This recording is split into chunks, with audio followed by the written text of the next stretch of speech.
Kamusta? Mabuti? For today's video ay dumating ng araw na yan si Nili na gutom galing sa pagpapacheck up sa kanyang doktor. Shalom. Manis ma?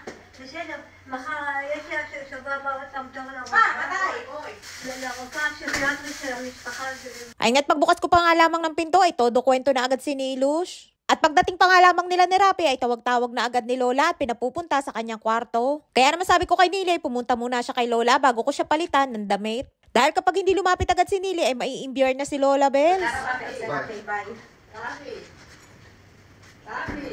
Ay nga't paalis na nga si Rapi ay panay pa ang tawag ni Lola. At dahil may kakulitan na nga si Lola ay hindi na nga pinansin ni Rapi at dire-diretso na nga na umalis. Ayun ba naman pagod na din at inabot nga sila ng 4 na oras sa labas. Sa dami ba naman ng doktor na tumingin kay Nili at 3 doktor daw na magkakaibang klase. Sinusuri nga mabuti si Nili para mabigyan siya ng caregiver. Yung caregiver na pwede siyang samahan sa labas at oras lamang ang babayadan. Para pag may kailangan siyang puntahan katulad niyang pagpapacheck up o kaya naman ay gusto niyang lumabas para mamasyal ay pwede siyang samahan ng kahit anong oras. Pagkatapos kong asikasuhin si Nili ay pinakain ko na nga din at gutom na nga daw siya. Umalis sila ni Rapi ay 9:30 ng umaga at dumating sila ay lampas na ng 1:30 ng tanghali. At bago nga sila umalis ay nagkape at tinapay nga lamang si Nili. Kaya naman gutom na gutom ang person at lunok na nga lamang ng lunok. Akala ko nga'y saglit lamang ang kanyang pagpapacheck up at wala namang nabanggit sa akin si Lola na 3 doktor pala ang titingin sa kanya. At kapag sinasamahan nga siya ni Rapi ay saglit lamang sila at malapit lamang din naman yung kanilang pinuntahan. At tanging tubig nga lamang din ang laging baon ni Nili. Kaya naman nag-alala din si Lola dahil hindi naman si Nili sanay ng ganung katagal sa kanyang doktor.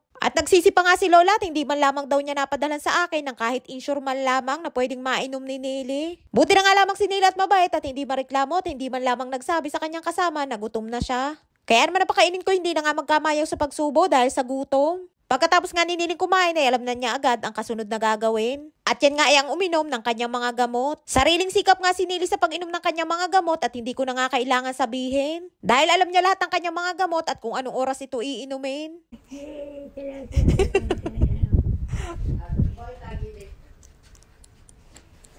Ay nga ang cute ni Nili at akala mo'y bata lamang na na-beautiful eyes kaya naman ako'y natawa din. At ngiti pa nga lamang ni Nilush ay nakaka-good vibes na.